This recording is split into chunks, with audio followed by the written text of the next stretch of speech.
Hi guys, today's quick dose of Dave video is about negotiation, the most basic form of negotiation, which is called getting a deal. Now what does a deal mean? A deal means that both parties have given a little bit of ground and yet both have gotten what they want. In other words, if somebody wants a deal, a discount, then they should expect to take a step towards the vendor. So whether you're the vendor, whether you're the seller, or you're the person asking for the discount, it's perfectly reasonable, isn't it, for the vendor to ask for the buyer in exchange for the request for a discount to take a step towards them.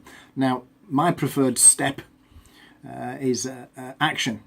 I'm sure you would agree, as a salesperson, it's much better to have a firm no than a briefcase full of maybes. So, for instance, if somebody asked me for in fact, this happened just this last week. I put out an offer with a bonus, and the guy sent me an email saying, love this, Dave, don't actually need the bonus. I've bought a lot of stuff from you in the past. Is there any chance of a discount?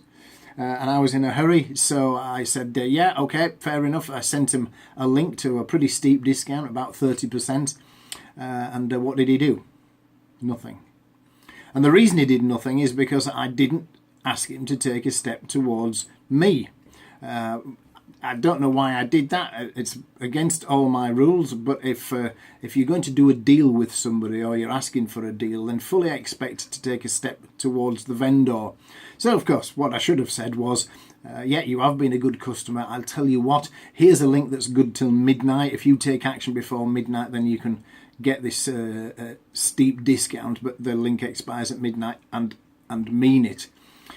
So that in effect would have meant that this chap was taking a step towards me as I had taken a step towards him just for the asking. But I failed to do that. That was my mistake, and subsequently and somewhat predictably he didn't take action. So that's my quick down and dirty lesson for today about negotiation, about deals, and about ensuring that if you're asking for a discount or if somebody's asking you for a discount, then fully expect that you all should take a step towards each other. Do not just grant discounts for the asking. There has to be a good solid reason why. This has been tested to death. You don't have to believe me.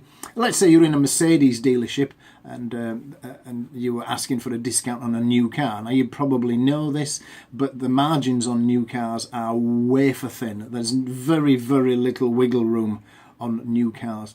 But as a vehicle salesperson, what you could do is go away and ask your manager and then come back and say, I'm sorry, the price is right down to the bone, but we don't want to lose your customer. I tell you what we can do. We'll throw in this, we'll throw in that, we'll throw in car mats, we'll put some double the warranty, we'll put a roof rack or whatever it may be. So we'll create this bundle that's worth an extra £500-600, and we'll add that to the car at no extra price to you if you'll take action today, if you'll sign an order for the car today. So there are lots of ways to do it, whether or not it's actually giving a discount, whether it's asking the person to take a step towards you, and whether it's adding bundles to the offer if you can't actually take any money off. But I broke my own rule, and I want you to learn that lesson from it today. If you are asking for a discount, expect to take a step towards the vendor. If somebody else is asking you for a discount, then you should require them to take a step towards you, usually by taking action before a certain time. Hope this has been useful. Catch me in the next video dose of Dave. Thanks.